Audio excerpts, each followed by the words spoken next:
ഒന്ന് രാജാക്കന്മാർ അദ്ധ്യായം 15. നെബാത്തിന്റെ മകൻ യൊരോബെയാം രാജാവിന്റെ 18-ാം ആണ്ടിൽ അബിയാം യെഹൂദയിൽ രാജാവായി. അവൻ 3 സംവത്സരം യെരൂശലേമിൽ വാണു.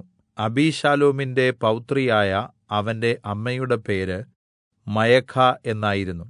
തന്റെ അപ്പൻ മുമ്പ് ചെയ്തിരുന്ന സകല പാപങ്ങളും അവൻ ചെയ്തു.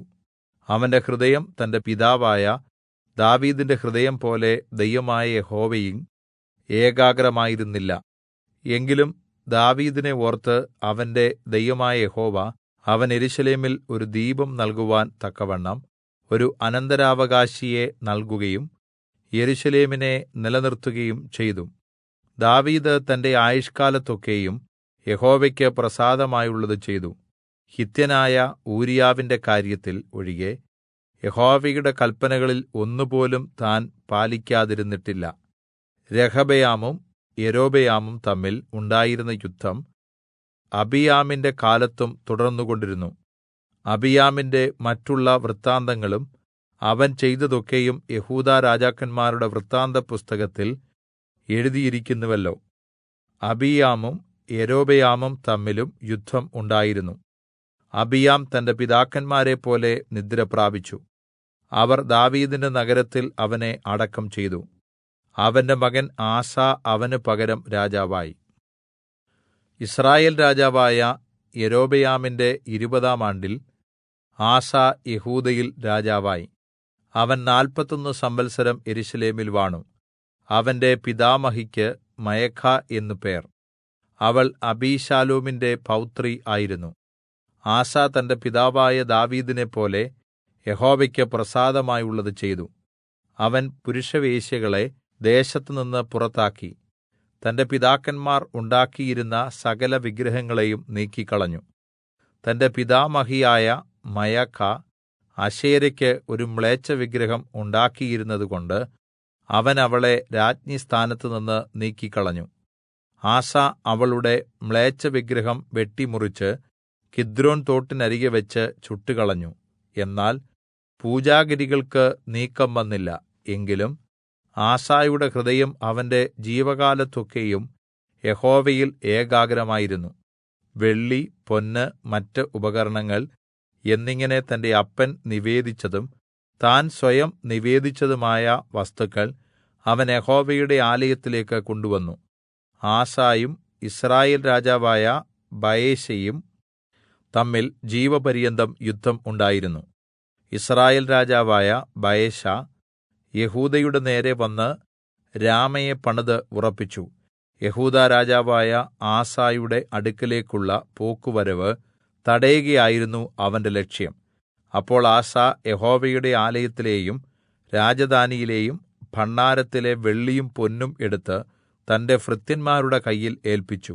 അവൻ ദമാസ്കസിൽ പാർത്തിരുന്ന ഹെസ്യോന്റെ മകനായ തബ്രിമോന്റെ മകൻ ബെൻഹദദ് എന്ന അരാം രാജാവിന് അവയെ കൊടുത്തയച്ചു. എന്റെ അപ്പനും നിന്റെ അപ്പനും തമ്മിൽ ഉണ്ടായിരുന്ന സഖ്യത പോലെ നമുക്ക് തമ്മിലും ഒരു സഖ്യതയിൽ ഏർപ്പെടാം. ഇതാ ഞാൻ നിനക്ക് സമ്മാനമായി വെള്ളിയും പൊന്നും കൊടുത്തയക്കുന്നു. യിസ്രായേൽ രാജാവായ ബയെശാ എന്നെ വിട്ട് പോകേണ്ടതിന് നീ ചെന്ന് അവനോടുള്ള നിന്റെ സഖ്യത ത്യജിക്കേണം എന്ന് പറയിച്ചു. ബെൻഹദദ് ആസാ രാജാവിന്റെ അപേക്ഷ കേട്ട് തന്റെ സേനാപതികളെ യിസ്രായേൽ പട്ടണങ്ങൾക്ക് നേരെ അയച്ച് ഈയോനും ദാനും ആബേൽ ബേത്ത്മയഖയും കിന്നേരത്ത് മുഴുവനും നഫ്താലി ദേശമൊക്കെയും പിടിച്ചടക്കി. ബയെശാ അത് കേട്ടപ്പോൾ രാമ പണിയുന്നത് നിർത്തലാക്കി തിർസയിൽ തന്നെ പാർത്തു.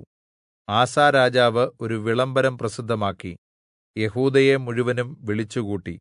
അവർ ചെന്ന് ബയെശാ പണിത് ഉറപ്പിച്ചിരുന്ന രാമയുടെ കല്ലും മരവും എടുത്ത് കൊണ്ടുവന്നു. ആസാ രാജാവ് അവ കൊണ്ട് ബെന്യാമീനിലെ ഗിബയും മിസ്പയും പണിത് ഉറപ്പിച്ചു. ആസയുടെ മറ്റുള്ള സകല ചരിത്രങ്ങളും അവന്റെ വീര്യപ്രവൃത്തികളും അവൻ ചെയ്തതൊക്കെയും പട്ടണങ്ങൾ പണിതതും യെഹൂദാ രാജാക്കന്മാരുടെ വൃത്താന്തപുസ്തകത്തിൽ എഴുതിയിരിക്കുന്നുവല്ലോ. എന്നാൽ അവന്റെ വാർദ്ധക്യകാലത്ത് അവന്റെ കാലുകൾക്ക് രോഗം ബാധിച്ചു.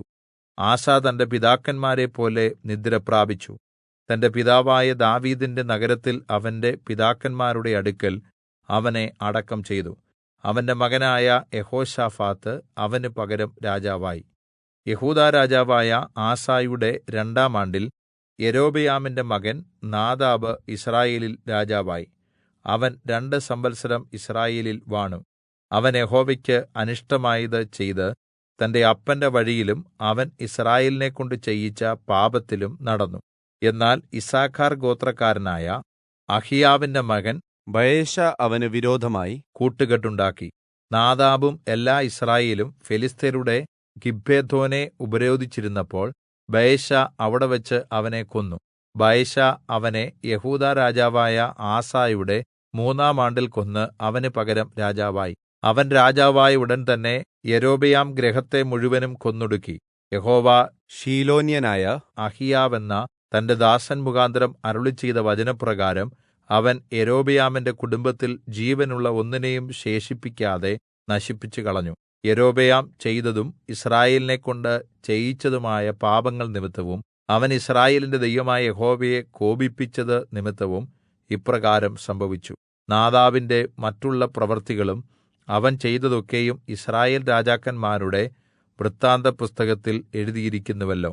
ആസയും യിസ്രായേൽ രാജാവായ ബയെശയും തമ്മിൽ ജീവപര്യന്തം യുദ്ധം ഉണ്ടായിരുന്നു.